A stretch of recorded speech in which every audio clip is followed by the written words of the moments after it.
here is 3 days a week. It's aired 3 days a week, and every Friday with Courtney Lynham, we have Rise and Shine with Courtney, myself, and Alabama Cares program. And make sure that you visit all of our vendors, and I thank all of our vendors for coming. You guys are wonderful, and I'll see you next month.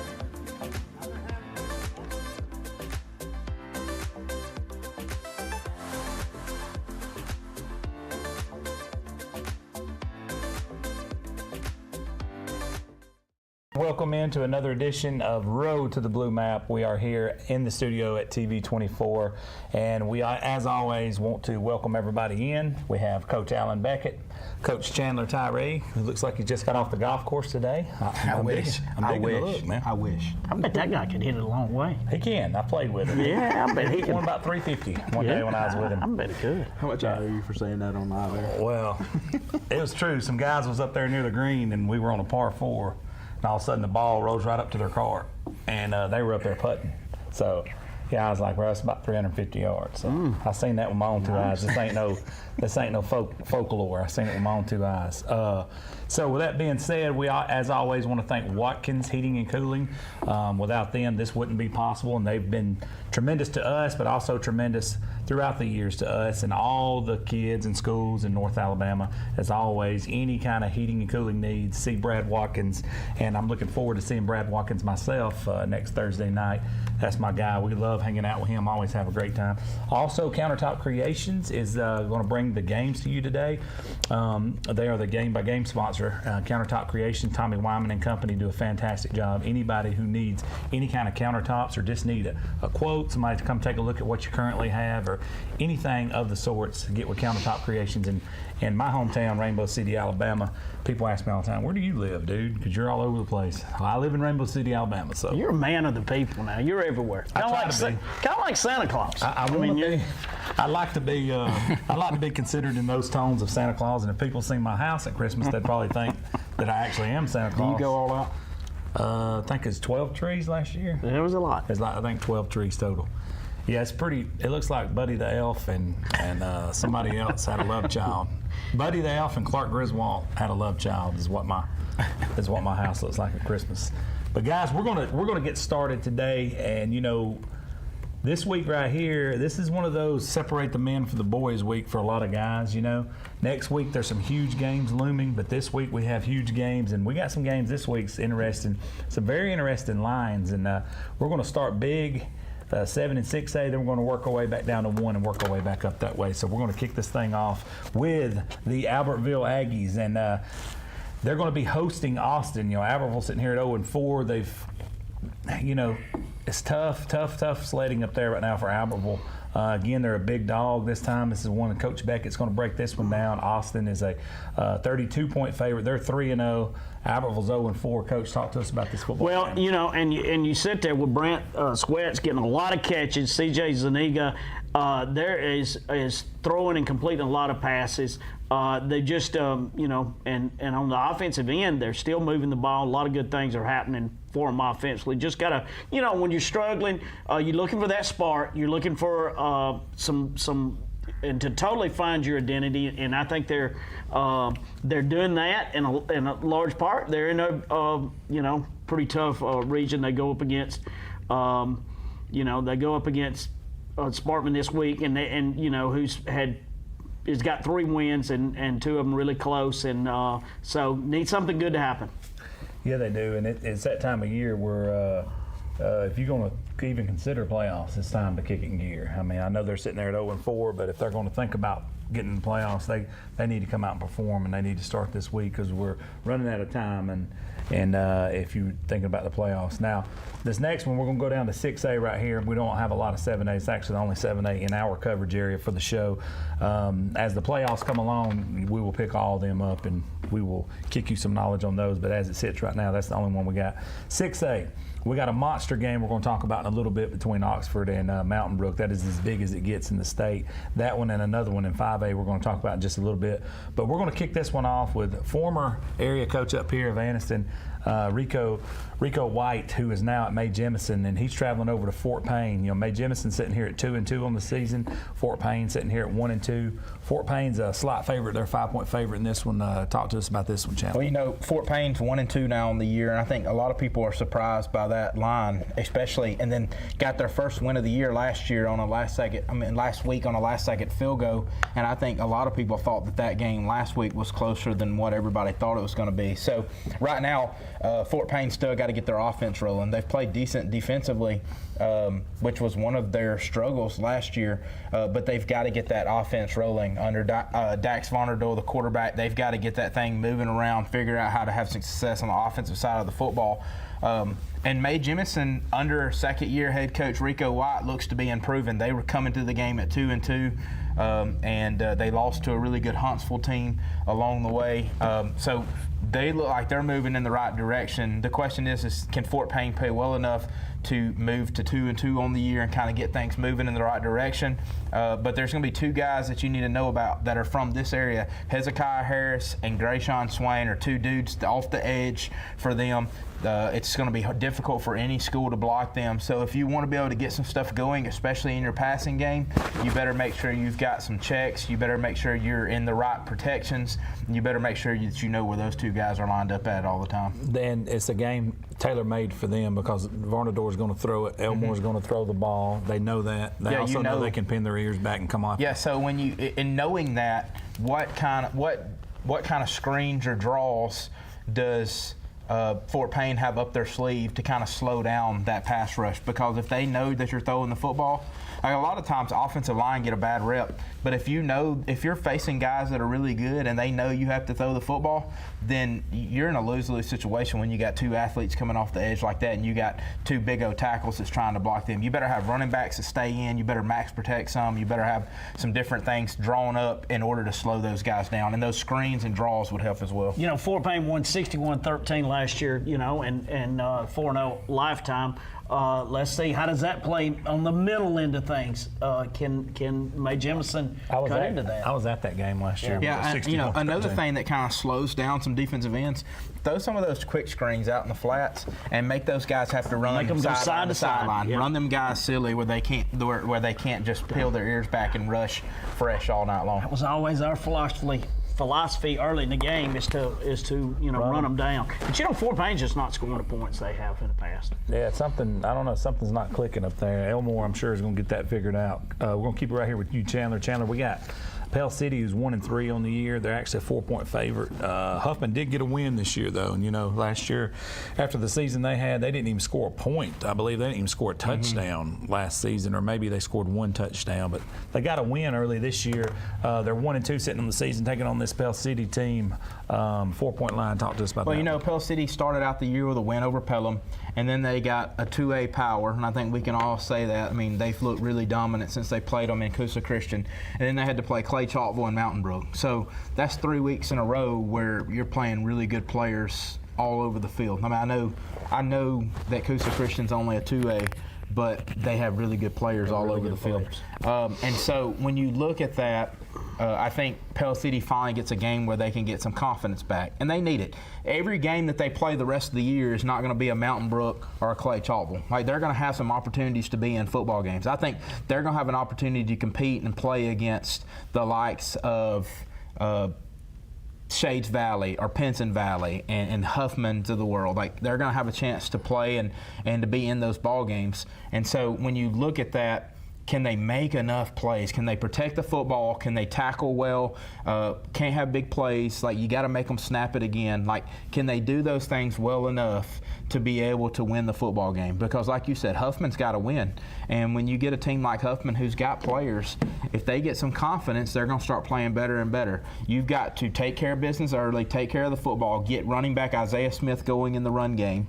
And a lot of people don't realize this. Pell City's kind of running a 2-quarterback system now. They got one guy that that's doing their spread stuff and another guy that's kind of doing some option stuff for them. And so they're going to give you some different looks. So I'm excited to see what they look like against an opponent that kind of matches up with them skill-wise. If Huffman's football ever catches up with their basketball account. Well, like, here's the thing is Huffman was in my region when I was in school, and they had Marcel Darius, and they had Andre Smith, and they had Andre Smith's brother. They had talent. And when you say Marcel Darius, like, you think of Marcel Darius, the MVP of the national championship game in 2009. Like, they have some dudes.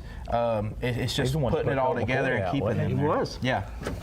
Next game, Coach Beckett, I'm going to kick this thing over to you. You know, these guys got to be chomping at the bit after last week getting their game canceled the last second when they was getting on the bus. We're talking about Gadsden City, who's 2-1. They're taking on 1-3 Hazel Green. Talk to us about that. They're coming to Gadsden City. They are, and that's that always is important to play at home. And you know, and Hazel Green's had some pretty good. At least have been very competitive since the Will Wagner days, and a really large school. Yeah, does it help? Does it hurt? You definitely want to play. Odd cancellation. Obviously, when you get talk Gadsden City, you're talking Curry, and you're talking Kai and T.J. Worthy and Swafford and Matty Sparks, and see if those guys can continue to move along offensively. And then when you look at Hazel Green. They've been shut out. They've been held to 7 points last week in a loss to Buckhorn. The only wins 39-0 over East Limestone. Might be a chance to get things going next week. It's going to be an interesting game. This one is 1A, you can call it 1A, 1B, whatever you want to call it. It is on everybody's list as one of the top games in the state of Alabama. We're talking about the Oxford Yellow Jackets going on the road to Spartan Country and taking on Chris Yeager and Mountain Brook. And you want to talk about a football game and two really good coaches, two really good teams, and two really well-coached teams going at it. Athletes all over the field. Oxford undefeated, Mountain Brook 3-1, and the odds makers, the experts, have this one as a 4-point game in Oxford's favor. Talk to us. It's always hard to go on the road and play in high school football, but this one even adds more to it because Mountain Brook's even different. There's no visitor side at Mountain Brook. That's correct. They all sit on one side. That's correct. We talked about Coach Yeager last week and what kind of coach he was and how their teams don't beat themselves and how they do things the right way and how they love each other and how they play hard for each other, how their logo means more than the name on the back of the jersey and how they've just built a program. Like, there's stability there. When you've built a program, there's stability. And all those things that we talked about last week were the same exact things that Coach Adams said to me today when I went and he said you can watch film and there's one play that stands out to him particularly. A kid got on kickoff got blocked flat back 2 yards out of bounds on kickoff. Well, instead of just laying out, he gets up and goes and causes a fumble on the same exact play. That's what you're going to get when you play a Mountain Brook team. And so the good thing for Oxford is I felt like their defense had their best performance last week. Oxford's offense missed some opportunities and some plays, and Coach Adams wasn't thrilled about that today, or he wasn't thrilled when I talked to him Friday night on the school board show. But you scored 40 points, and you're not happy with your offense. So I would have loved to have said that at times when I was the head coach. But he knows, and we talked about it today, this is a talented group offensively. There's weapons everywhere across there. And he knows that in order to beat a good team like Mountain Brook, you can't leave opportunities out on the field. That's right. A couple of plays, 2 or 3 plays is what's going to decide this ball game, and he understands that. You're going there. You're playing a team that loves each other, that plays hard for each other, that knows the standard, that lives by the standard. Their coach is not going to let them do anything less than the standard. And so it's going to be a really good ball game. And to add to it, a guy that's a Cleburne County alum and also coached at Oxford at one point, coached at Thompson, Brad Easley is on the offensive staff at Mountain Brook as well. So should be a great game. If it's not on somebody's top list, then they haven't watched a whole lot of high school football. They need their head examined if it's not on the top list. Yeah, I got to meet him during the offseason. Really, man, that guy's sharp. Yeah, he's sharp. He's definitely a future head coach. Yeah, no doubt about it. The next game we're going to talk about, we're going to kick this thing down into the 1A area. You guys are ready? Y'all got your 1A notes going. We're going to kick this thing down to the 1A area. Coach Beckett, I want to ask you about this one. Coming into this season, somebody would tell me I'd be sitting here 0-4. I'd have told you it's crazy with Coach Grant and company. But that's the case right now. Well, it don't get any easier this week because they're taking on a very hot Appalachian team, a team that took their only loss was to Locust Fort in a very hard-fought football game. 38-28, correct? Yeah. I don't care if Dino's playing or not. They competed and they fought their guts out in that game. But this is going to be tough sledding for Coach Grant to get off the snide right here versus this Appalachian team that's on fire. Hey, let's talk about Appalachian. And that was a team that everybody thought could be good, but has really exploded on the scene. And we're looking at they're definitely a top 10 caliber team and moving the ball, getting points, very physical. And that's a tough draw right there. And they're now looking to push their way and maybe be in that 1, 2, 3 spot in that region. And which in retrospect, you look last year, maybe injuries was the only reason things went south the second half of the season. No doubt. That's a tough one to get off your snide against right there. Let's talk about Winterboro and Donahoe. You know, you talked a lot about Donahoe. They actually got a helmet sticker earlier this year. They got a win under their belt. Well, this is a tall task for them, taking on Coach Mansfield and company at Winterboro, who's 2-1 on the season. They're also heavy favorites in this one with 19 points. Well, yes, but after coming off having to play Wadley, who is one of the better teams in Class 1A, could be some people's favorite to have a chance to win 1A. And you got Frisco Robertson, you got the Wilkes kid having to come off of playing them and losing 56-7 last week. I think you have to flush that. And this is a tall test, but it's nothing compared to what you just came off having to play. Donahoe's proven that they can compete. They competed and beat Raglan. They competed against Pleasant Valley. Like, they've proven that they can absolutely compete. And so I look for them to compete, no matter if they are underdogs. I think Kai Kleckler has done a really good job for them at quarterback. I think Hayes Farrell's got to have a good game. Beef Johnson's got to have a good game on both sides of the football up front. But, like, Bill Smith, he hadn't lost his energy. I saw him a couple weeks ago when they won, and he was as excited as I've ever seen him. I think he knows he walked into a project, per se, like it's going to take a few years to get it to where it's supposed to be. He lost one of his better players in the offseason late in the summer. And so I think they're still going to come out and compete. And they do have a tall test. Winterboro's got a really good team. Coach Skylar Mansfield does a great job. I think they're kind of living up to that culture and that standard that he sets for them. And Winterboro got a lot better with TC shutting down. They got a lot of players that moved in as well. And so yeah, they're playing with 2A numbers. Yeah. So I look for them to really. They got a lot of good things going on with the new school and everything. Yeah, new school looks extremely nice. I mean, it's a completely different look than what it used to look like over there with the new school and everything. So Winterboro's got a lot going on. Mansfield's going to do a good job, and I think that they'll be okay. And this is a tough game for Donahoe. No beating around the bush. But like I said, I know that a Bill Smith coach team is going to show up to play hard. Next game, we're going to keep it right here with you. We're talking about Raglan. Has been up against it a little bit with the transfers out and everything. They're traveling to what I was told to pronounce as Woodville. Woodville. That's what they told me when I was doing the DeKalb County show. How were we doing it? Woodville? I was told when we were on the show last year to pronounce Woodville. Woodville. Okay, gotcha. Well, I've been doing They it said wrong. Woodville. Woodville. All right. Okay, so silent We V. can say Woodville, but Silent V. yes.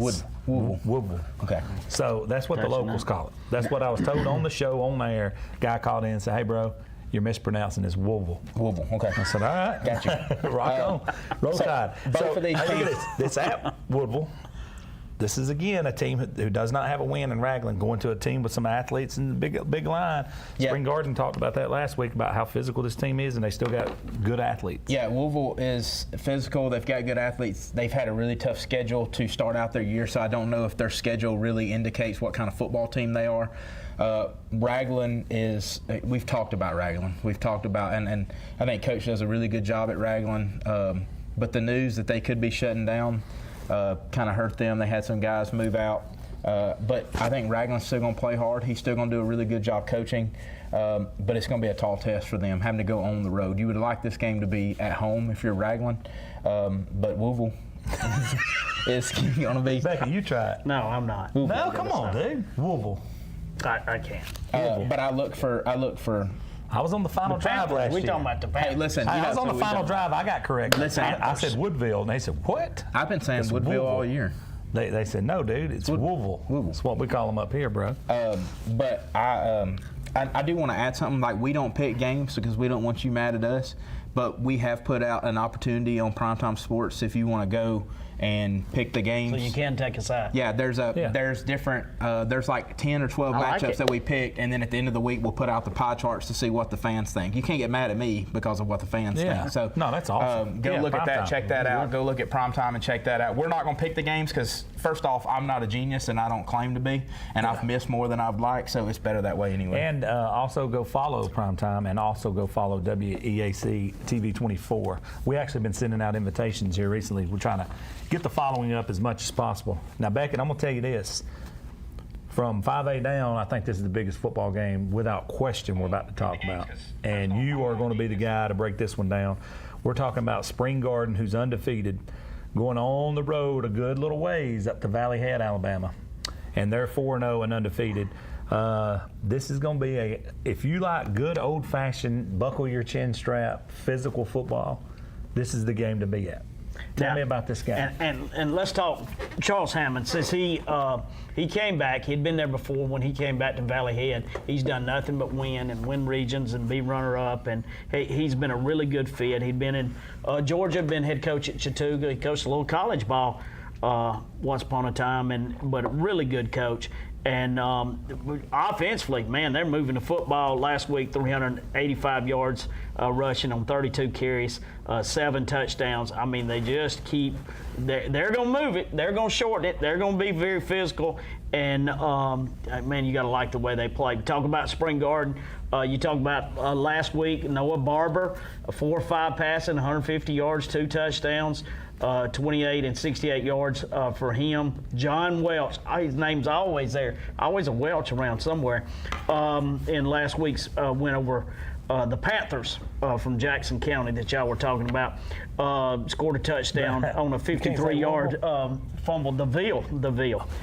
Scoop and score. So those two and teammate Clayton Sadler. Really like it, man. It's one of your games of the week, man. Sadler was the offensive back of the week for them. He had an outstanding game last week with over 100-plus yards, multiple touchdowns. Good kid, too. Plays both ways.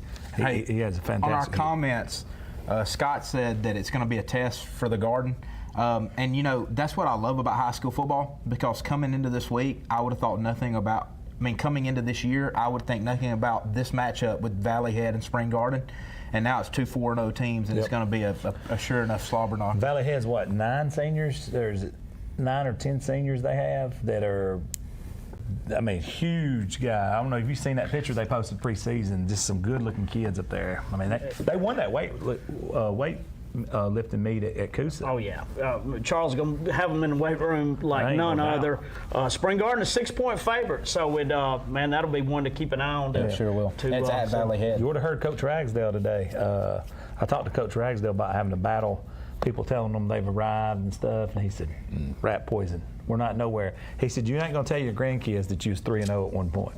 It's not Al Bundy. I scored 4 touchdowns in one game. Well, what else did you do? Yeah. I thought that was awesome. Winning brings its own set of problems. You got that right. Chandler, this one's for you, buddy. Another battle of unbeatens. Victory Christian, my friend, is 2-0. That's the good news. Here's the bad news. They're taking Old Wadley this week. I'm gonna tell you, I'm proud of my guy Matt Griffith, who's gone in and who's been retired from a long time Sylacauga head coach, and had been at Thompson at a time as head coach. And man, I'm good to see him back as a head coach. Yeah, the program that he left is hurting because of his absence too. Yes, he's a sharp. He is a man. sharp dude. He's a good guy to have around. I know where he was at. They really valued him and appreciated him. But to do the job that he's gone in and done so far at Victory has been unbelievable. But you said it best. And I've already mentioned the names. Nobody's been able to stop Wadley all year. And it's just going to be difficult. It's a difficult game. The biggest thing about these games is, and I hate to say this because I compete in every game. If you're going to try to punch me in the throat, I'm going to punch you right back. But how do you get better as a team? How do you find some bright spots? How do you find guys that can compete?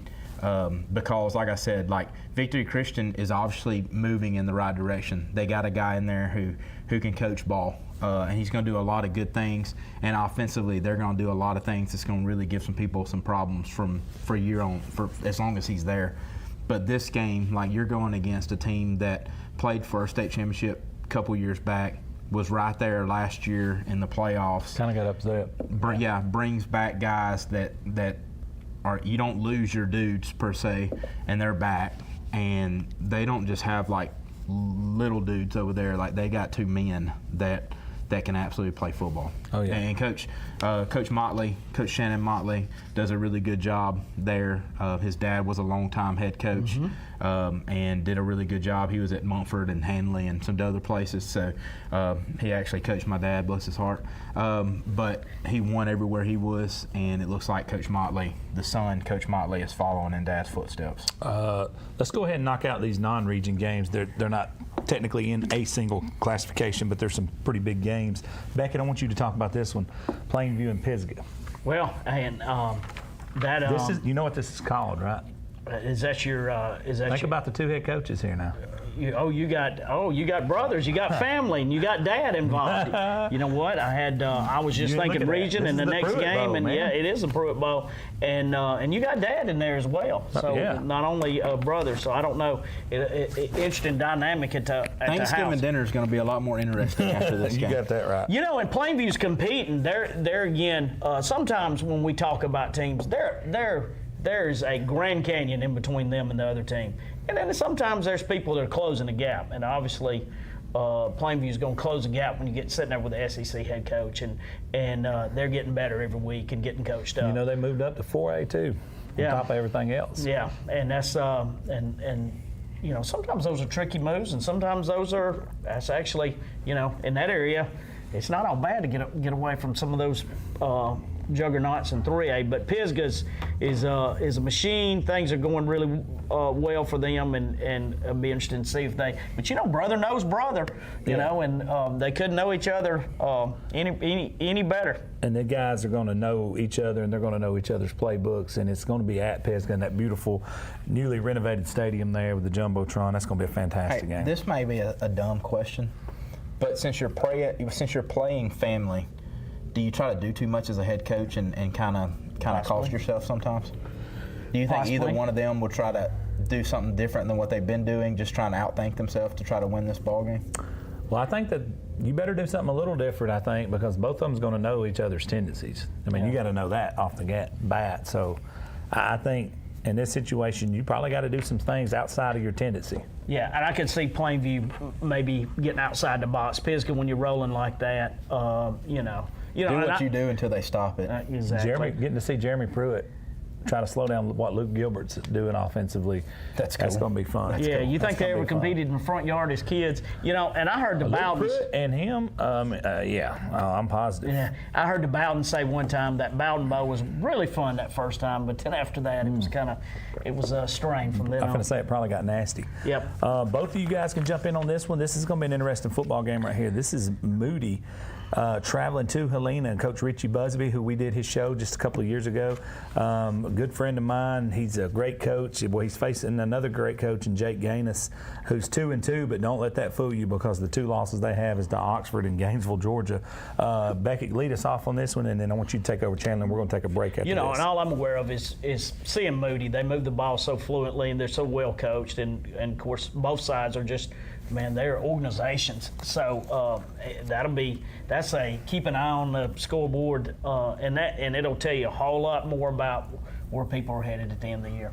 Yeah, you know, Jacksonville played Moody a few weeks back, and Coach Clint Smith said that was the best high school defensive team that he's seen, that he's coached against ever. And so that tells you a lot there. Now, he may have to go back on those words a little bit because they get leads this week. Well, but he coached against that Catholic Montgomery team last year, so that's saying something. Yeah, so that's what I'm saying. Like, with the football that he's seen, played for a state championship against UMS Wright when they were rolling, so that's saying something. But when you look at Helena, they've got a win over McAdory, they've got a win over Chilton County, and then they lost to a really, really good Spain Park team, 28-26 last week. And so when you look at this game, like, Moody didn't schedule their non-region games just to win and play cupcakes. They scheduled so that they could be ready for any opponent they get in the playoffs. They're playing for a blue map. Like, they know they have the talent to win a state championship, and they really feel like they have an opportunity to come out of the North. But this is a big game for Helena too. Helena has taken some steps forward, and listen to these back-to-back weeks for Helena. They get Moody this week, and then they play Oxford the next week. But the good thing, if there's a light at the end of the tunnel, they get both of these games at home. And Helena is trying to build a football program. You talked about Coach Busby. He does an outstanding job, completely changed that football culture there. And so they've always been really good at baseball. They've always been good at some other sports. But football is starting to get there too, and people are starting to pour into football there, and they're only going to keep moving up in football Beautiful at Helena. place. It's a beautiful place. It's a great place to raise a family. They're only going to continue to get better in football, but they get 2 back-to-back really big tests. I'm excited about that game as well this week. That's right. Guys, we're going to take a commercial break, and we're going to be right back to bring you more action here on Road to the Blue Map. May not believe it, but it's true. The 2024 Team 1 Chevys are here. All 23-24 Silverado light duties have 2.9% financing for 72 months. The hottest new 24 Team 1 Chevy Blazer, 1.9% financing and no payments till April. And the #1 selling family vehicle, the Equinox, 24 models. You got it. 1.9% financing and no payments till April. Team 1 Chevrolet, home of the best people, the best service, period.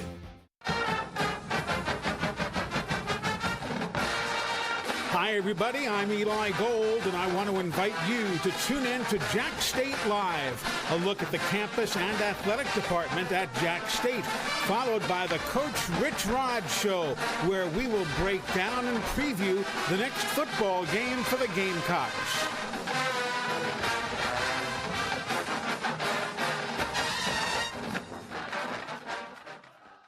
What can you buy for $10? A hat? A milkshake? 166 channels plus live sports? That's right, for only $10 you can get 166 channels of classic TV shows and movies, including the latest news update from all around the world and local sports. Just simply go to 24ctn.com and click download, and then for only $10 you can have access to the best TV available.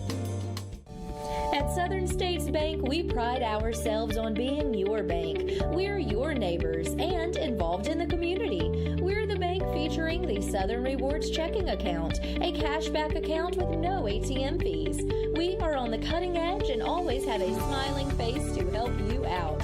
So come to Southern States Bank, where we are committed to great service and being a great neighbor.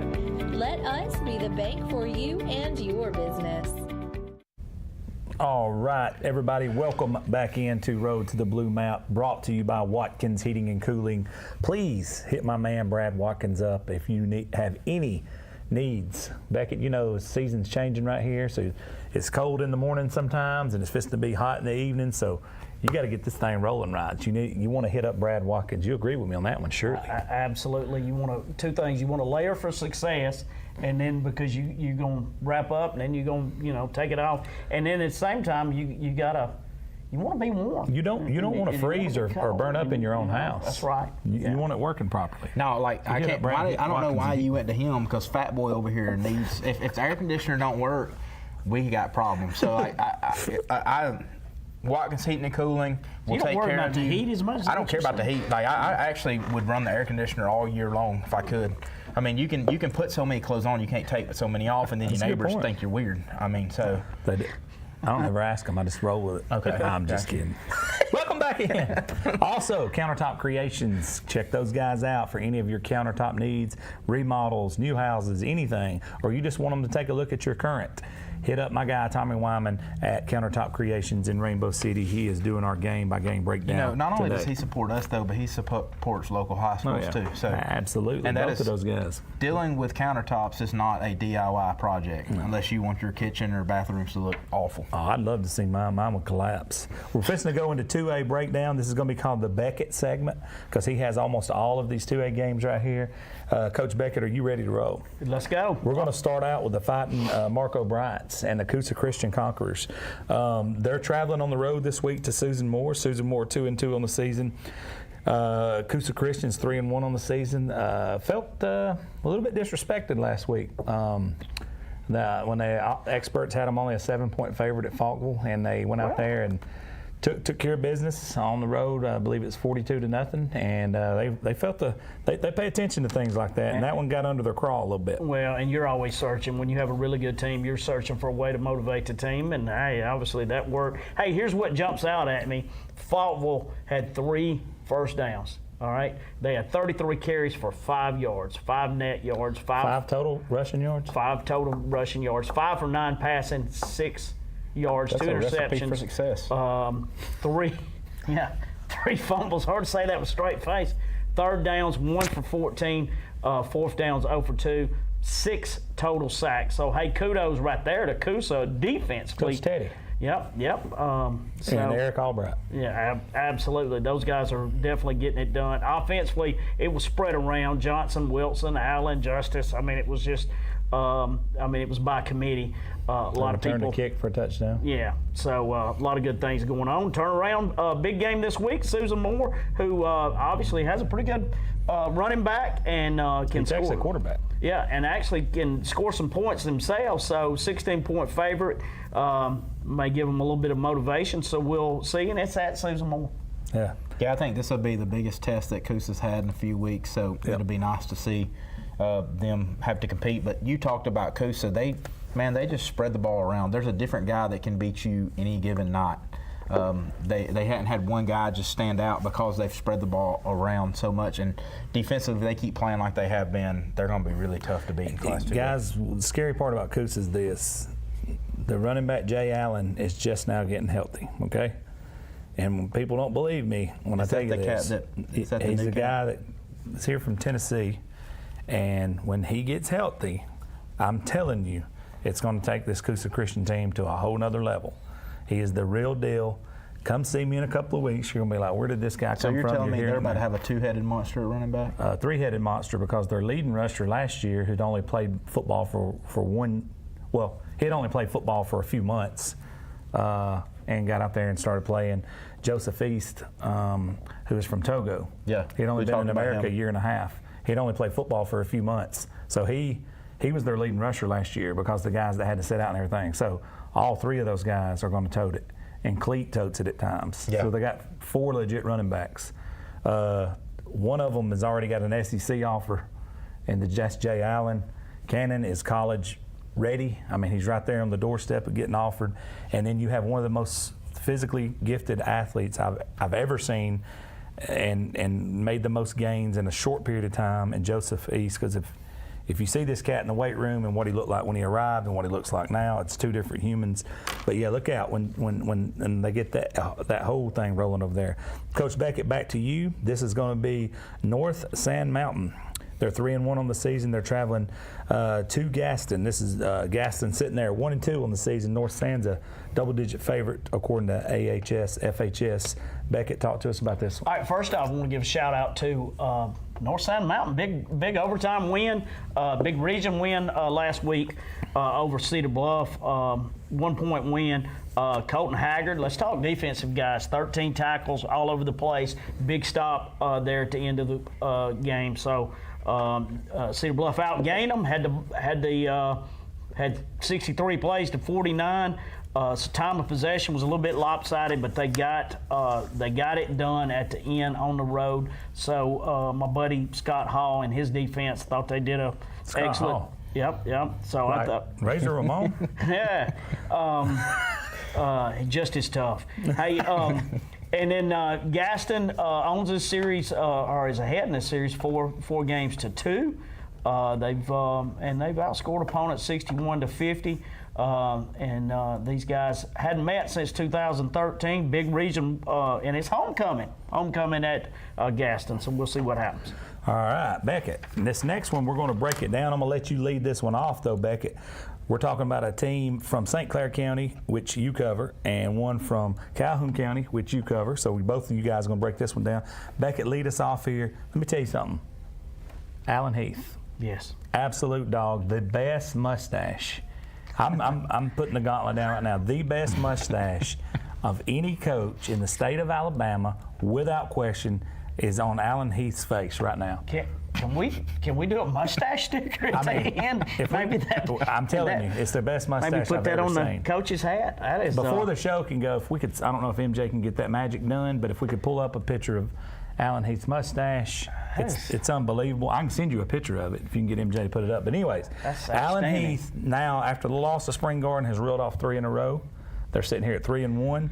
And they're hosting Pleasant Valley. Talk to me about Sandrock. Yeah, and I had that note down as well. Man, Alan Heath, man, he's an early leader for me for Coach of the Year, man. I think he's doing some really, really good jobs. Kane Robinson, there again, we've heard this name before, haven't we? Yes, Rushed sir. for 176 yards, 9 carries, 3 touchdowns, and a 35-6 win over section.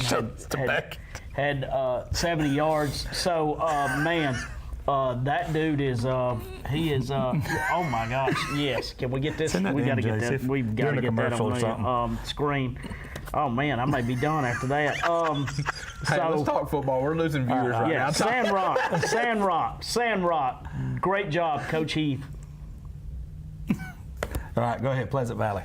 I know it's hard to focus, but Pleasant Valley 2-2. You know, they got wins over West End and Donahoe. Hey, this is a big game right here. This is another game that people really wasn't thinking about coming into the year, but this has big playoff implications.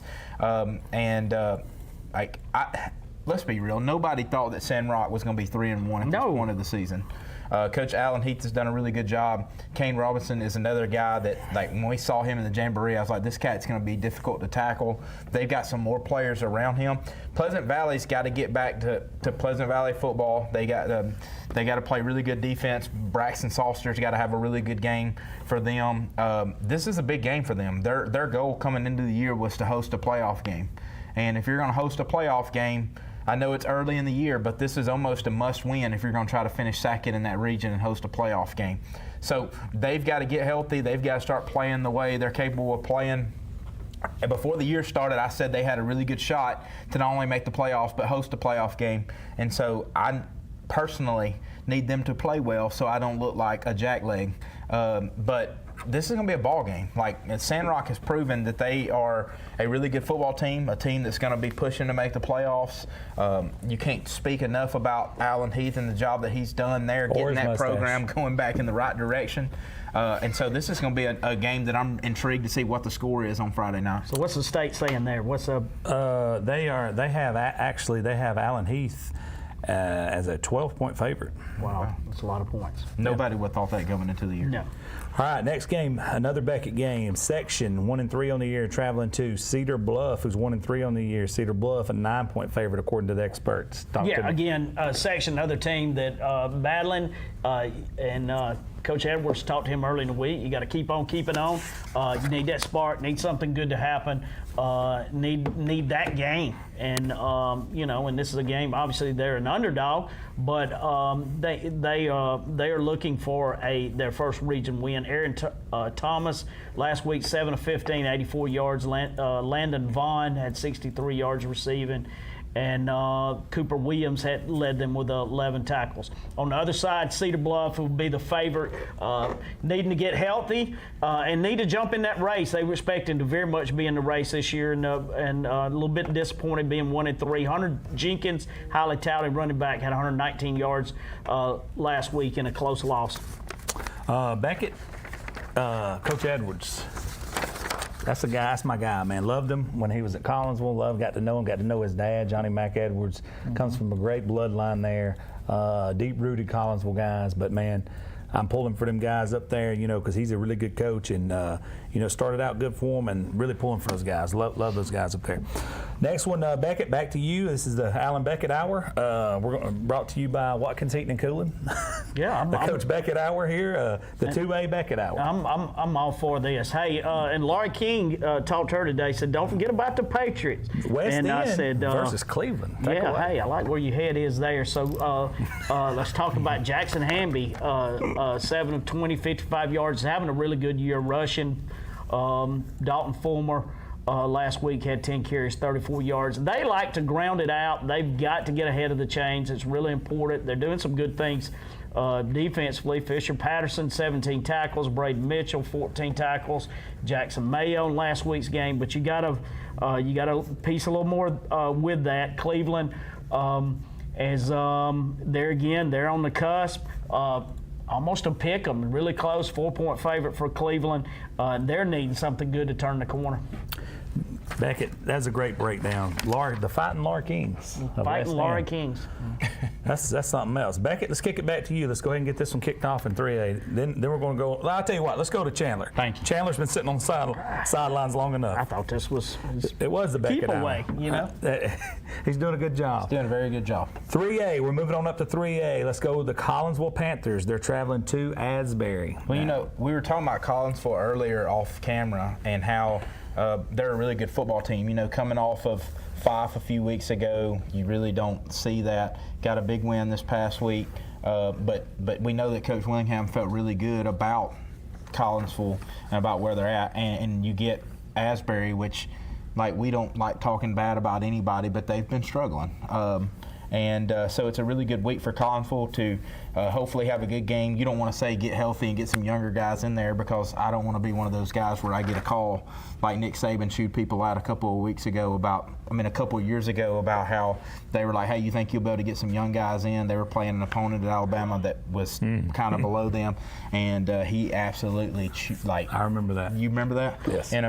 He tore that media guy up. So I don't want to be that guy, but it feels like Collinsville will be able to take care of business. There's some exciting matchups in that region. I mean, you got Sylvania, Collinsville, Geraldine, Fife, obviously, but there's some exciting matchups down the road to kind of see where those teams fall in the playoffs. Quintavious Milt Rogers told me, texted me, former player of mine. He plays with Collinsville. Said, hey, don't forget about us. Don't forget about me. Had 199 yards rushing, 5 touchdowns on just 14 carries. In the 44-28 win against Whitesburg. That's a guy that's been doing well all year. Yeah. Back to you, Chandler. We got to get rolling now. Weaver 0-3 at Ohatchee, who's 1-3 surprisingly, but has played one of the toughest schedules in the whole state of Alabama. Yeah, when you look at Ohatchee, lost a heartbreaker last week to J.B. Pennington, lost to Locust Fork, lost to Piedmont, and had a big win over New Hope, which has actually played really good the rest of the year. They both averaging about 60 points a game. Averaging 50 to 60 points a game.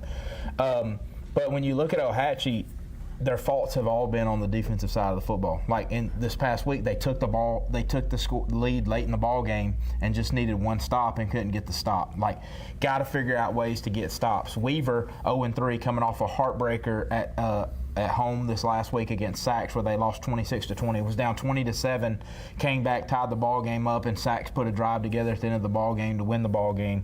So when you look at this, it almost feels like a must-win game for both teams, and the way their season's going to go. Like, Weaver needs this because there's still some tough opponents down the line for them in this region, and Ohatchee needs it too to get back on track and to have a chance to get in the playoffs. Like, I feel like that Locust Fork game, and especially the J.B. Pennington game, like I said, where you had the lead late in the ball game, could be a game where they look back at it and say, man, like, we were right there with a chance to do it, and we came up short in those games where we just needed a few stops. And so I feel like this is a game that Ohatchee needs to win. It's at the Creek Bank. We all know that the Creek Bank is a tough place to go play. I feel like Ohatchee needs to play well, and I know Weaver needs to play well. But talking about something that's bigger than football, when you talk about Weaver, a couple of weeks ago, Caden Gooden had a very scary moment. Looked like he was going to be out for a while, came back and played last week and played well. And so when you look at that, that's a big deal for Weaver and for that young man. Beckett, kicking this one to you. Huge matchup right here with Locust Fork and J.B. Pennington. He just mentioned J.B. Pennington moments ago. Locust Fork got out by the skin of their teeth at home versus a very tough Westbrook team.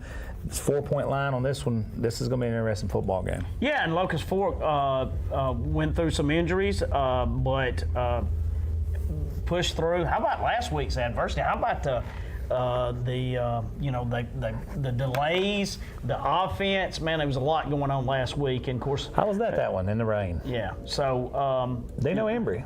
Dino Embry 460 and yards man, again. and Just throwing it out there. yeah, man, he just keeps getting it done. 489 total yards last week for Locust Fork, and but at the same time, I thought Westbrook showed they may be on that level when you play with somebody like Locust Fork. Hey, let me ask y'all this, and y'all can tell me if there's any truth to it or not. I saw a post where Westbrook Christian recovered 2 onside kicks, and both of Inadvertent them whistles. got called off because I had to re-kick from both of them because of inverted whistles. Is that true? I was at the game and seen one of them myself. Yeah. I seen one of them. I can't say 2, but I seen one myself. I'm gonna go and tell you y'all. ever seen hey, that? I'm gonna go and tell y'all, and I'm just gonna be blunt and honest with y'all. The first one, I was like, okay, people make mistakes. The second one, go ahead and throw a 15-yarder on top of it because I'm gonna get one. Yeah. I don't know how. Yeah, I don't know how. Coach Smith is a lot more level-headed than I Coach was. Smith, I was, I was looking at it.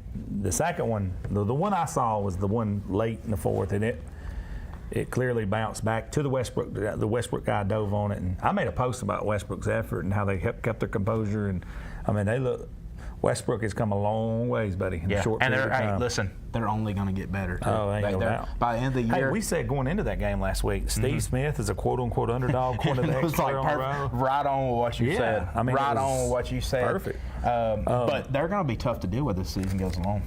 Next game, Beckett, this one's going to be for you right here, buddy. You know a little bit about the Sylvania Rams, who's coming off a monumental, huge win last week versus Geraldine. Well, now they're a 26-point favorite, and they're traveling over to Whitesboro Christian. Beckett, talk to me about this one. Well, first off, enormous win for Sylvania. Tanner Nelson, you beat a top 10 team. Definitely a struggle.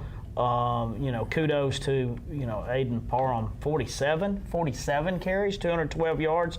That's Iron Man football, isn't it? And 2 touchdowns. That is that's good stuff right there. Turner turned around. He was 3 of 8, 14 yards. And Roman McKeon had 1 catch, 15 yards. Other than that, had a 37-yard field goal, which was huge. Made it a 2-score game. Really big win, really impressive. First time these two teams have met. And when we talk a little bit about Whitesburg, Whitesburg is they're coached by Jer Adcock. He's got 188 wins. All right, 16 playoff wins. He's taken a team to the playoff 21 times.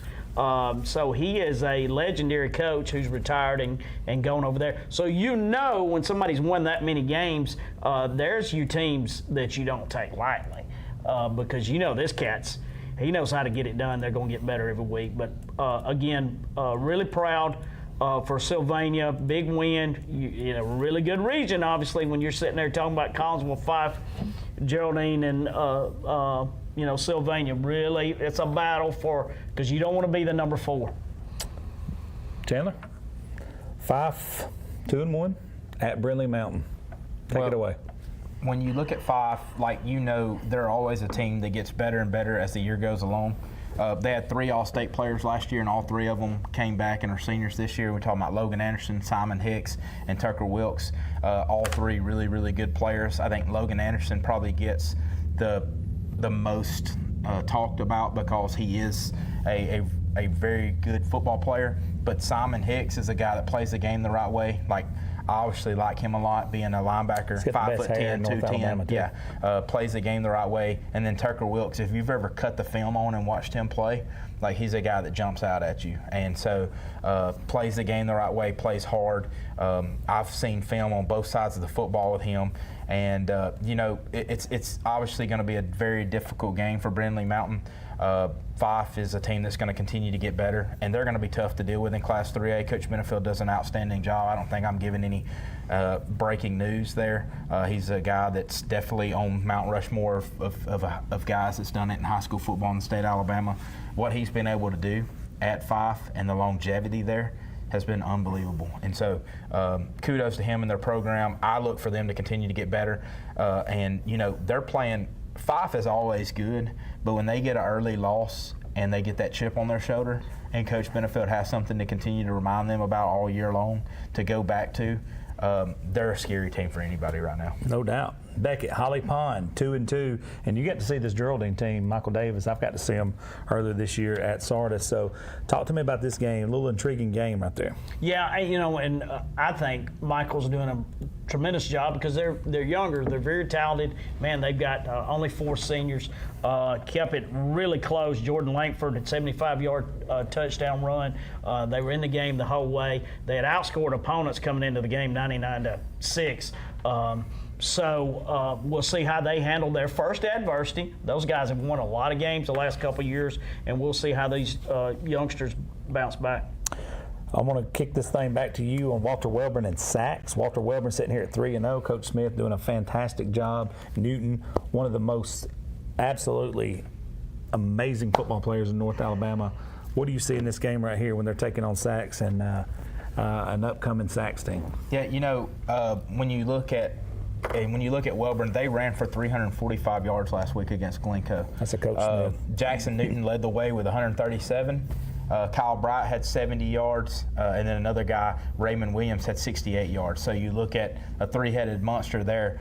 Quarterback Isaiah Amerson completed 3 of 6 passes for 91 yards. That's the thing about them, is they're going to pound it, and then play action. Everybody gets in the box. You put 8 people in the box. They play action, and they hit over the top. So the quarterback only completed 3 passes, but 2 of them were for touchdowns. Mm-hmm. So you talk about efficiency. So Paul Johnson at Georgia Tech method. Yeah, one of those was to Ethan Carroll, the other one to Jackson Clark. So, Welborn is 3-0 now for the first time since 2020. Shout out to Joe Medley for that little tidbit earlier in the week that I found. And so when you look at Welborn, and they're also I feel like they're playing with a chip on their shoulder as well. I think last year they didn't live up to the standard of Welborn football. And if anybody loves Welborn, it's Jeff Smith. And then also, I think they feel like, because, and I'm not going to go into the circumstances, but I feel like right now they feel like it's Welborn versus the world for some things that's went on kind of behind the scenes and stuff. And so they're a team. Whenever you make a community like that and they feel like it's them against the world, they're a dangerous, dangerous football team. I think they're going to continue to play hard for each other. They love each other. They love Welborn. Welborn's a different breed. Now, and I can say that. I got a part Welborn in me. My mama graduated from Welborn. They're a different breed out there. They love their high school sports, and they love each other. And so I think when you look at that, they're going to be a dangerous team going forward. They're going to be tough for anybody just because of what they do. If you don't like getting hit in the mouth, that's not the game. You don't want to play them. No. Then. Beckett, kicking this thing back to you. You both going to break this one down. I actually sat in with Coach Jonathan Miller today, talked about this game, and this Westbrook game for Piedmont's got a little bit more interesting and a little eye-opening after last week's performance by Westbrook Christian. A lot of heads are turning, saying this game right here can get pretty interesting after their performance at Locust Fort. Talk to me about this game from the Westbrook side of things. All right, Westbrook's closed the gap without a doubt, and you look at some of their the stats. Jackson Moreaux, 8 tackles. Titus Jones, 8 tackles. Tackles for loss are everywhere. Sacks. Easton Skaggs, another young guy, 8 tackles. These are young, very talented guys. You look offensively, though, this is a helmet sticker nominee at the very least, and that's Brody Blevins. 31 carries, 273 yards, 4 touchdowns. 7 of 12 passing for 46 yards. Really, that's Bo Kilgo had 6 catches, 57 yards. They had 386 yards rushing alone and 476 overall. Man, we're starting to look Steve Smith-like, and when that happens, we'll see. They're closing the gap. Can they play with Piedmont? Because I think Piedmont's the best of the best. I'm going to tell you this. I posted this on my personal page. Y'all seen my post about Pinto, when I call him the demon because he terrorizes opposing defenses. Pinto is the man. He was up there at the game watching Westbrook play. Good picture with him. By the way, sitting up there watching them play. He was very impressed with Westbrook. But your breakdown from the Piedmont side of things. Piedmont, when you talk about Raleigh Pinto, obviously you got Ish Bethel, you've got Cole Wilson, you've got Hayes Gunn at the running back position, who's a load to bring down. And then you can't stack the box on them, because if you do, they're going to throw a quick screen out to Pinto, and if you come down and try to play tight on that, they're going to beat you over the top with either Pinto or Bethel. They got weapons all over the field. I think defensively though is where they've gotten better, and that's why they're going to be tough on anyone. And going into the year, Coach Jonathan Miller talked about that. But I want to say something about off the field. You talk about him being a demon on the field. Raleigh Pinto is one of the best kids you will find off the field. My kid played at Piedmont in Little League, and this kid is a superstar. What's he doing on his Saturdays? He's helping coach his little brother's Little League team. That's awesome. And when he saw me, it was like as nice as he could be. And that's a cool. I mean, it means something to him to get coverage or talked about or whatever. It means something for him, and it's a cool. That's a cool thing. When I saw him coaching his brother's Little League team, I thought that was the coolest thing ever. Another intricate part of this thing is he and Savannah Smith's dating, so he's dating Coach Smith's daughter, so that makes it even more. Talk about a Thanksgiving dinner. That'd be an interesting one there. That's awesome though. Two really good kids there, two really good athletes right there. We're going to jump over into 4A. We got about 2 minutes. We're going to try to knock a game or two out right here. Beckett, lead us off with this one. Westminster Christian's traveling to DAR. All right, there again, DAR. They've been outscored 200 to 29. Obviously, they're looking to Plainview got them last week 68-7. Westminster leads this series all time 8-2. You're looking again. You need something good to happen. You need to get first downs. You need to try to win quarters. You need to win the small things and turn them into big things. We're going to jump this over to North Jackson. New Hope got about 30 seconds here, Coach. 30 seconds. North Jackson and New Hope. Obviously, something's got to give. North Jackson's 3-1, played really good defense all year. New Hope is 2-1. The only loss coming to the Hail Mary against Ohatchee. New Hope, we talked about them averaging 50 to 60 points a game. But North Jackson has held some of the better. We know what they did against Sylvania. We know what they did against Scottsboro. They've held two of the better offenses in that area to 6 points and 14 points. And so we know they've been playing really well defensively. And so this is a battle. Who's going to score? Is New Hope going to be able to score with their high-powered offense, or is North Jackson continue to play really good defense and continue to grind out ball games? That's going to be a very good football game. With that being said, we're going to take a commercial break, and we'll be right back with the Watkins Heating and Cooling Road to the Blue Map. May not believe it, but it's true. The 2024 Team 1 Chevys are here. All 23-24 Silverado light duties have 2.9% financing for 72 months. The hottest new 24 Team 1 Chevy Blazer, 1.9% financing and no payments till April. And the #1 selling family vehicle, the Equinox, 24 models. You got it. 1.9% financing and no payments till April. Team 1 Chevrolet, home of the best people, the best service, period. Hey everybody, I'm Larry May. I've been in the entertainment business for over 25 years. I've written for the local paper. I've interviewed a lot of touring artists and local artists here. And what I figured out is how much talent we have here in Alabama. That's why we put a new show together for you called Entertainment Alabama. Come watch us for the hottest new acts and some of your favorites that are national touring artists.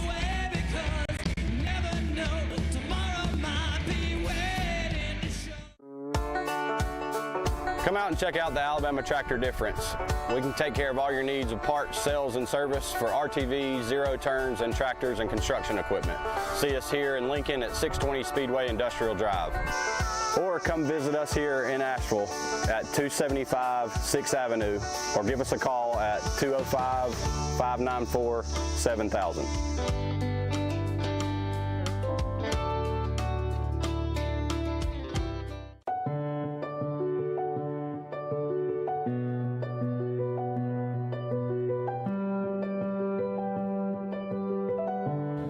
At Bentley Prosthetic and Medical Supply, we care about you. We offer custom prosthetics, orthotics, diabetic shoes, and durable medical supplies.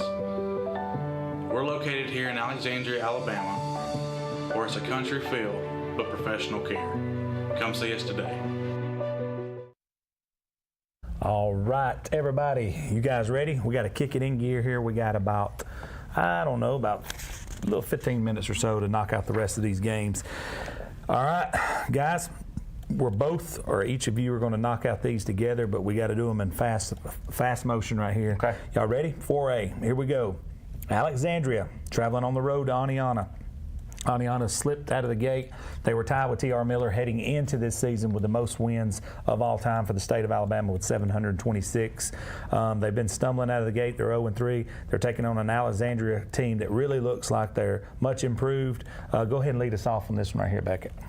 Well, From the Aniana standpoint. yeah, from Aniana standpoint, again, this is just not Aniana, and there again, you got to cut out the outside noise because sometimes in those situations, it is rough when you're in a football town and everybody's wondering what's going on. You got to focus on little things and get better every day.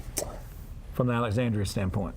They got they got a lot of good football players, but Elijah Kirby, number 6 for them, is a really good player that can actually fly. He's only a freshman. Elijah Hunter, senior, controlled the game against White Plains two weeks ago, and then the Morris kid took an opening kickoff. He's only a freshman as well. And so when you talk about them going to be really good the next couple of years, you're not just like 2 of their better players right now are freshmen that are actually making plays on a Friday night. They ran up against the Buzzsaw in Anniston last week, but I feel like that they are a team that is much improved, playing well. I think they believe in what they're doing. I think just talking with Coach Todd Ginn, believes that they practice well. They've been doing things well. I think it's going to show off, and I think they got a chance to go from being a 1-9 football team last year to being a playoff team this year. All right, this next one, we're going to be talking about Asheville, who's 1-2 on the season, coming off the biggest win they've had in a long time, defeating Aniana. They're going to be traveling to Etowah, and surprisingly, Etowah 0-3, Beckett. I would have not imagined this, but I will tell you this. Scott Peavy is going to turn that thing around. It's not if, it's when that happens. Jameson Sism, he's as good as any quarterback, any player there is anywhere. 13 to 27, 152 yards last week, but he had 0 on the ground. They're 4-0 all time versus Asheville, which is just down the road. Need something good to happen. I know those guys can rest assured that they're under good leadership, but they need something positive to happen, and that's a really strong football town. This is called the Farmer Bowl, by the way. That was named the Coach Raymond Farmer Bowl just a few years ago by Shay Monroe. Legendary coach in both schools. Absolutely. Yeah. From the Asheville standpoint. When you what look do at say? Asheville, they're 1-2, but lost a very close ball game to Springville. And then, like I said, they're kind of the same boat as Alexandria. They're catching Anniston when Anniston's getting everything rolling. But Coach Rico Jackson told me, he's like, Asheville is going to win some football games this year. He said that Coach Shepard's doing a really good job. Offensively, they do some really good stuff. J.B. Potter has looked really good for them. Like, he plays quarterback for them. They also have a receiver and a running back that's not bad at all. Asheville is getting things moving in the right direction. We talked about it last week on the show, that we felt like they were moving in the right direction, and they had a huge win, 33-20 against Aniana in a game that they kind of controlled from start to finish. And so when you look at that, this is what going to be a good feeling when you break through and you know you. it's an unbelievable feeling. Is an Been there, unbelievable felt that. But both of these schools feel like Asheville. How do you respond once you win a football game, a big football game? Yeah. How do you handle it? That's And another then set of problems, how do you ain't it? respond if you're Etowah and you've played a really good opening part of your schedule and you're 0-3? How do you respond when you're 0-3? How do you respond? There's 2 different sides to mental toughness. That's right. You got to be mentally tough when you're on top of the mountain. You got to be mentally tough whenever things are not going your way. Which one of these teams respond to that, and which one of these comes out with a win on Friday night? Beckett, kick us off on this one. Cherokee County 3-1 seemed to have caught their footing and took off since the early Piedmont loss, which I think is going to be a blessing for them down the stretch to go and get that pressure, release the pressure out of the valve, so to speak, and then get rolling. But they're traveling to White Plains, but from the Cherokee County standpoint. Yeah, Coach Kelly's Warriors are beginning to roll. A 42-0 win last week over Etowah. Tay Diamond, 198 yards and scored 3 touchdowns last week. And then defensively, Tristan Brown had 13 tackles. Defensively, shut opponent out. For loss? Yeah, yes, 4 for loss. Really doing some good things. White Plains, talk to me. Coach Jennings and company. I know I was in Hoax Bluff today and talked to Coach Rob, and he had nothing but praise about the effort the White Plains gave last week. Yeah, they ended up losing that game 31-0, but it was a 14-0 ball game for a while. They were right there in the ball game, but they've got to figure something out offensively. Ever since they opened the year up scoring 35 against Talladega, they scored 7 against Alexandria and were shut out against Hoax Bluff. And so they've got to figure out their identity offensively. They've got to be able to throw the football a little bit better, take some guys out of the box, because anytime that teams are able to put 8 in the box or 7 or 8 in the box and they got more than you can block, that's not a recipe for success. And I know they tried some stuff where they put Rodney Perry at quarterback and kind of did some wildcat stuff, and that looks great. And but when everybody knows you can't throw the football out of that and they pile in the box, you got to have some wrinkles in the passing game out of that as well. And so they got to figure out some stuff offensively. I think they're far away from shutting down the season, and I think Alexandria is better than what people thought they were going to be. We know that Hoax Bluff is obviously better than what people thought they were going to be going into the year. I think Hoax Bluff is the biggest surprise right now, or one of the biggest surprises in our area right now. We know what Cherokee County is. But after that, Horseshoe Bend, Asheville, Aniana, Etowah, their season, they've got some games built in there they can win, and then they close out the year with Cleburne County. And so they've got some games that they can compete in. How do you compete? How do you get better? How do you move forward? Because they have 4 very winnable ball games after this Cherokee County game. Beckett, next game's Hoax Bluff, 3-0 on the year. Coach Rob seems to have them guys rolling. We just talked about them, and they're moving the ball, and they're playing really good defense, and they're playing keep away, taking on Rico Jackson and company. Both of you going to break it down. Beckett, from the Hoax Bluff standpoint. Yeah, Coach Rob, they keep doing it. Great things are happening this year at Hoax Bluff. A lot of energy and almost a year ahead of what some thought they might be. Defensively, doing it again. Alan Cox, Drew McCarver, 7 tackles each. Colton Shields, a sack, 3 tackles for a loss, and a forced safety. And then on the offensive end of things, we talked about their offensive line and how they're making holes. Bryce Whitaker, 10 carries, 110 yards, 2 touchdowns. He was 3 or 4 passing for 51 yards. And they can throw it a little bit this year. And then they had 5, backs with 50 or more yards. That's pretty good. They're doing some good things. Spreading the ball around. And take it away from the Anniston standpoint. I know you talked to Coach Jackson this week. Yeah, I talked to Coach Jackson today. I talked to him a little bit Friday night on the show, and thrilled with where they're at. Went to a tough place last week and got a victory where they kind of controlled it throughout, and he felt like they even left points on the board by not scoring in the red zone a couple of possessions. So, but they get a very tough opponent in Hoax Bluff. And here's another thing you got to throw in there. It's homecoming in Anniston, so that just adds more distractions on top of what they. Not only are they playing a team that's got a coach that's been there for 39 years. Not only are they playing a team that's very physical. Not only are they playing a team that's going to hit you in the mouth, but they got to do all of that, and it's homecoming. And so, can you stay focused? Distractions. They scored 100 points in the last 2 games. They're averaging over 50 points a game in their last 2 football games and the thing that stands out to me is defensively.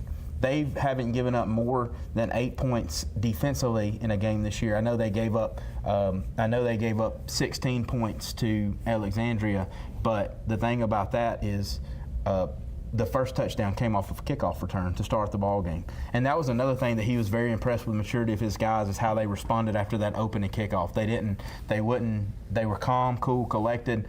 All right, we got this. Let's go answer back, and that's exactly what they did. So he feels really confident about his team. Beckett, 2 teams that we cover here at Average Joe's TV 24. The Sardis Lions and B.J. Brooks is traveling up to Scottsboro to take on Coach Van, who is undefeated, and Roland I've seen both of these 2 teams in person this year, seen Scottsboro last week. Talk to me about this football game. Well, and talking to Coach Brooks earlier in the week, getting statistics from him, he said, listen, we had 2 first downs. There's no statistic to share. They've got 5 offensive linemen, 5 offensive linemen are out. All right, so out of 10 new starters to begin with. Out of 10 new starters to begin with. So a lot of coaching going on, a lot of youth, a lot of hey, let's get better. Let's find small victories, make them into big victories, and that's where that's a challenge as a coach to hey, let's go get better and let's go do a job. And that is a challenge, but my anxiety level just went up for him. Yeah. I want to shout out Jake Jones right here, the quarterback at Scottsboro, coming out of the triple option, taking on this offense that Coach Van brings with him. Pretty much a spread with a lot of downhill running out of it, but he does have to throw it a lot. Kudos to him. Are you looking at my notes? He's at 1,300 yards, total yards on the season, and he has absolutely been killing it. No, Yeah. I wasn't looking at your notes, but I got to shout him out.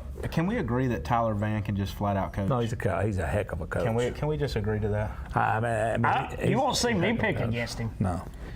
Hey, At this not point- only can he coach, but he also does a very good job of branding wherever he's at. Yeah. Like his does. schools always, you know who they are. He always adds that it factor to Got it. the Sylvania, got the Jumbotron Yeah. put up first in the county. Oh, Now everybody's going to get buy-in. He's one step ahead. Yeah, no doubt. New uniforms. He's a fantastic job, this Coach Van do up there.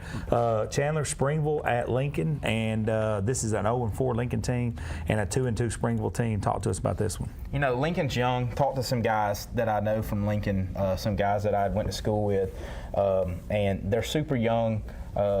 And they're starting to have some people get frustrated. But when you play young people, you have results sometimes like they've had. You kind of take your lumps so that those guys can get experience, and you hope that they can get better. But Lincoln don't like to lose. Nobody likes to lose. But sometimes when you play young guys, especially when you're in Class 5A, it's difficult because Class 5. I agree. I believe that Class 5A has taken the most steps forward out of any class in our state. Because I used to 4A used to be better than 5A, and now I feel like 5A is just ridiculously tough. He's right. And so Springville continues to move in the right direction. Got a big win last week against Alma Bryant, so they're going to come in with some confidence. They're 2-2 on the year. The biggest storyline here is, can Lincoln put some things together and have a chance to win their first game of the year, or does Springville move to 3-2 on the year? Beckett. Two more teams that we both cover here at Average Joe's and TV24. Douglas, Coach Lyles and company, 2-1, coming off the very tough, hard-fought loss at home last week versus Scottsboro, taking on Coach Sully and company, who's 2-1, who had an off week to prepare for this week. How do you see this one playing out? Because this is two really good football teams, and I think it's a really sneaky good football game. Cason Walls, he keeps getting it done as quarterback for Douglas. 18 of 32, 174 yards, 2 touchdowns. His numbers every week are really good. Kenyon had 6 catches, 38 yards. Catches all over the field. Kevin Spears, 10 tackles. And it's a really interesting region. And there's a lot of teams that are fairly close. And Douglas is doing a lot of good things, and you got to add into it, just like all those other games in that area. That's a rivalry. They all know each other. It's right down the road. They get excited, so that'll be interesting. Coach Pierce, Pierce at quarterback for Boaz. That's going to be a great quarterback matchup there. And anytime you have a good matchup like that, it's going to be who executes better. One huge factor in this one, Boaz is at home on the turf with the lights. That's going to be something to behold up there. It's going to be a heck of a football game. And does this factor in, you look in your all-time series, it's 34-5. 34 wins for Boaz to Douglas. That's that. That's been that wall. Can we get through that wall? And they're pretty even now. Even though Boaz is really good. Coach Lyles with 24 seniors, if they're going to get done, they're going to try to do it right now. This is This the time. is a tough Boaz team to beat, and they're only 1 7-point loss. Put it well. Sneaky. This could be a sneaky good game. I think it's going to be a sneaky, really, really good game right here. Kick it back to you, Jacksonville at Leeds. It's going to be a tall task for Coach Smith and company. Leeds is an 18-point favorite according to the experts. They got to travel to Leeds where the Charles Barkley Trophy is. Yeah. Statue. Leeds is loaded again. They're 4-0 on the year. Ross Nelson. They hadn't had a one-possession game all year. They've beat people by multiple possessions. Jacksonville is in new territory. They went up to 5A, but they also, we've talked about it, had to replace all-world quarterback Jim Ogle. And that's the biggest thing with them, is they've got to figure out how to get some things going in the passing game. But when you look at their schedule as well, they've had to play Moody, they had to play Center Point, which a lot of people in this area don't realize how good of a football team Center Point and is. Coach George Bates. Coach George Bates does an outstanding job there. They come down from Class 6A. They were in one of the toughest classes in 6A and made the playoffs. People don't realize how good of a football team they were. I don't think they did until last week. And they're a really good football team. Zay English needs to have a big night for Jacksonville, need to play good defensively. Jacksonville is a team that's used to winning, so you never go into a game saying, hey, we're going. But this is another tall test for them. But they've got to continue to play and continue to get better and figure out their identity this year. Speaking of George Bates and Center Point, they're traveling to St. Clair County. Center Point 3-1 on the year. Heavy favorites in this one, traveling to St. Clair County. How do you see that one? That's a tough one because when you look at St. Clair County, they had a big win early in the year, I think, against Jemison. But when you look at their other two games, they played Montgomery Catholic, who we know is a really good football team, and then they played Moody. So they played two of the better football teams in the entire state in back-to-back weeks. So when you look at that, like, this is a toss-up. Like the Center Point won one of the games that they needed to win to make sure they get into the playoffs, and that was Jacksonville last week. But I think this is another tough test, and I'm ready to see how this St. Clair County team, coached by Tyler Robinson, how do they respond to the adversity they've had the last couple of weeks and having to face two really, really good opponents. I'm ready to see how they do. I think St. Clair County is much improved, but like I said, I don't think people really give Center Point enough credit. They're a really good football team. They are. And so Center Point is a team that's used to playing tough competition too. Like, they come down from Class 6A. They come down from having to play Clay Chalkville. They come down from having to play Parker. They had come down from having to play Oxford. Like, they come down to 5A. And so it's like a breath of fresh air for them, whereas some people are moving up to 5A or staying in 5A and don't realize the level of competition that they've had to face in the last couple of years. Beckett, this is the game we hinted at earlier. This one right here is going to be a game that is going to have a lot of collisions and a lot of good athletes. We're talking about Arab. Coach Kyle Routon and company is off to a fantastic start. Took the loss to Cherokee County early, but they also had three of their best starters, including their quarterback out and their nose, which when you're playing Cherokee, you need everything you got. Hey, they're traveling to Gunnersville, who is undefeated, #1 in the state. Talk to me. And you look, last year, Arab won the game 29-19, and it was as Gunnersville was on their way to the semifinals. So, from the Gunnersville end of things, you're looking at the dynamic duo of E. Nelson Delva and Julian Jordan. Both are going Division I. Two really good running backs. Last week, Jordan 15 carries, 88 yards. Delva had 16 for 102, 3 rushing touchdowns. They're coming out early a lot. They're scoring. They've outscored opponents 174-54. So they're, there again, if you leave them in, you're going to score a crazy amount of points. But there they are. You get passion, emotions, getting into it. Arab's a really good football team that's getting better every week. Man, let's see what happens. That's going to be a heck of a good football game, and it will be the one I am attending myself. Guys, I hate to tell you, but it's that time of the week. It's time to break out our helmet stickers for this week, and all of us, each one of us has 2 each, and I'm going to tell you right now, Coach Beckett, I believe you are leading us off, aren't you? All right, let's go with in Sylvania, big, huge win. Aiden Parham was fed the ball 47 times. 47 times. And he came up with 212 yards, 2 touchdowns, and a win over 17-7 win over number 6 Geraldine. Can I say this? Back when we gave out Player of the Weeks last year, this week he won Player of the Week. He had 300 yards rushing this time last year on this very week. So that's an interesting stat for Aiden Parham, who is one outstanding football player. I'm going to let you borrow this guy next right here coming up, Chandler. But I'm going to go ahead and pass this thing off to you and let you take over. All right, next guy, nobody new to helmet stickers. My guy is Dino Embry, another huge night. Before long, you're not even going to be able to see the logo on the helmet. He keeps winning helmet stickers. But Dino Embry, 5 of 10 passing for 126 yards. And you're like, okay. 28 rushes for 317 yards, 5 touchdowns, multiple 2-point conversions, 443 total yards. You can see it there. His third Blue Map, Road to the Blue Map helmet sticker of the year. An absolute dude. I'm pretty sure this won't be the last time that he gets a helmet sticker. If it is, I would be thoroughly shocked. And how many plays he was in on defense too as well, which brings me to my point. He's one of the best all-around football players in the state of Alabama, not just in North Alabama. Next, we have Drew Puccio of Arab. This young man had a fantastic game last week, leading his team 41-28 road victory over Brewer. Check this out. Listen to these stats, Beckett. On 10 carries, he had 233 yards and 4 touchdowns. 10 carries. That's 23.3 yards per carry. 10 carries. One of those was a 97-yarder. He also completed 9 of 14 passes for 114 yards and a touchdown there, so 5 total touchdowns, and one of those passing touchdowns was for over 50 yards. It was a 54-yarder. Fantastic play by that young man, and he's the guy who makes this thing click. And I'm telling you right now, that is a fantastic job by him. You think he'll get the ball this week? He's going to tote the mail. Hey, we've got a lot of number 2s, if you've noticed that. It's our There ain't no stickers. doubt. Who's next here? Oh, is that me? That is okay, you. let's go. Westbrook. Hey, it was a loss. Is this the first time we've had a losing team? Yes, guy get a helmet but sticker? there again, very impressive because went against Locust Fork. Brody Blevins, just a 10th grader, y'all. 31 carries, 273 yards, 4 touchdowns for that young sophomore in a tough loss to Locust Fork. I want to say something about his performance.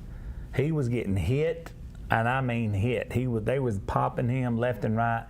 Got up off the turf like a man each and every time. It was in the pouring rain, and I mean, there was some collisions like you ain't never seen. He never quit. He never flinched. He never backed down, and he was one of the reasons that Westbrook took that thing down to the very last second.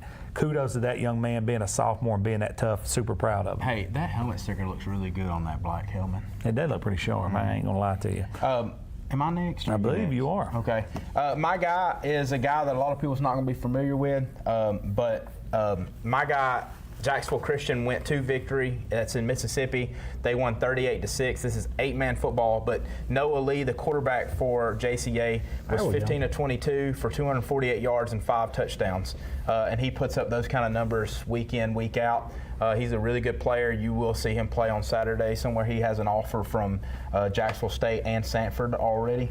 And so I wanted to give some love to somebody that we really don't cover a whole lot, but he's a great football Well, they've player. gone wild about him in camps. Yeah. You know, he's gone to these camps, and Now, he can absolutely spin it. At Yes. one time last year, he was first or second in the nation in rebounds in basketball too. And they do play AHS AA basketball over there, and he was first or second in the nation. He's a very good in athlete. rebounding. The thing that I've noticed in the last couple of years that I've been around him is like he's hit some growth spurts. So now he's over 6 feet tall. Definitely been in the weight room. And Dad was a college football player. So and his granddad's been around football for a long, long time. So his granddad's been coaching for longer than I've been alive. So very good football player there. Our last helmet sticker right here is going to go to J.B. Potter of the Asheville Bulldogs. Now, you see that young man on the screen right there? Let me tell you what he did. First of all, he led his team to a 33-20 victory over Aniana. And if anybody knows anything about that series of late, that is a very, very big deal. This is one you're going to tell your grandkids about. They were there when they broke the streak. pull the goalpost down. That's right. Now, J.B. Potter, now listen to these numbers now, Becky. You're a big fan of offense and passing the football, so check this out. 439 yards rushing and passing combined. 385 of those was through the air. He was 18 of 29, completing 62% of his passes for 5 touchdowns. That's a performance of the ages right there, buddy.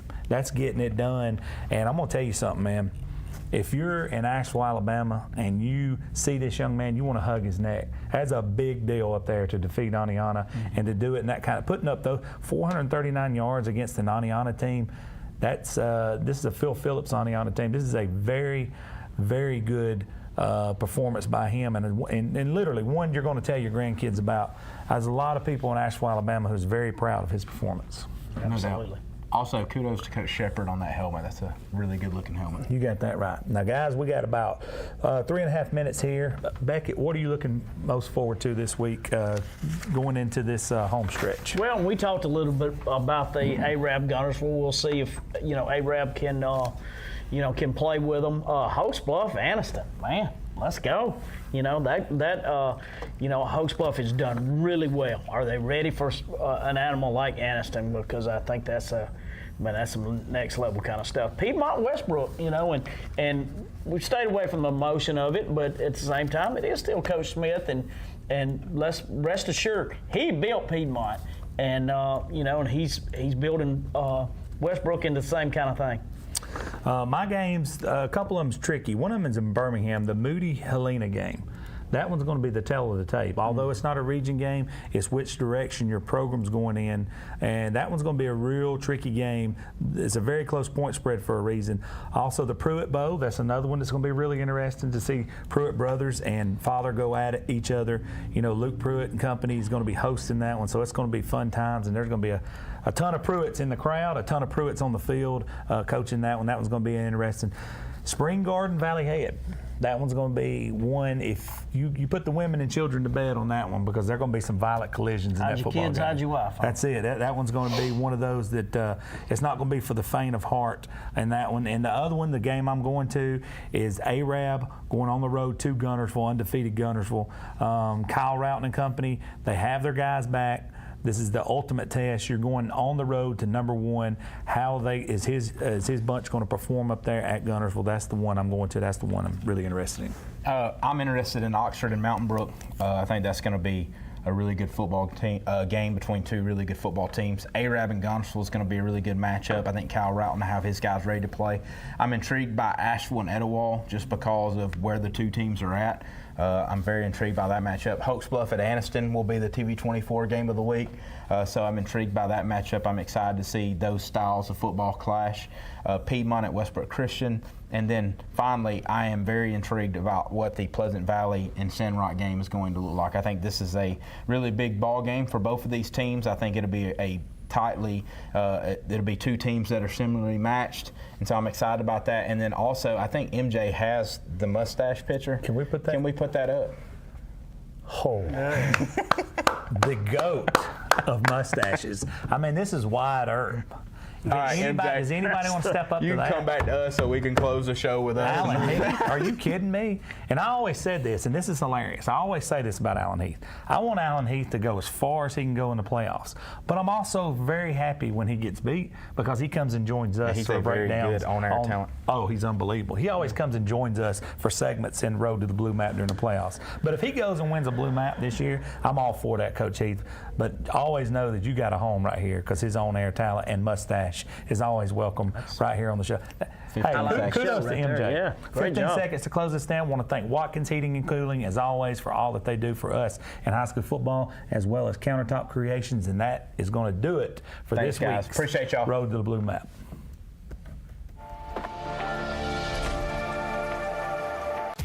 Look, have you ever had a bank give you money for anything? Family Savings actually pays me for keeping my money at their credit union. I earn interest of 3% APY on my checking account and 1.5% APY on my savings.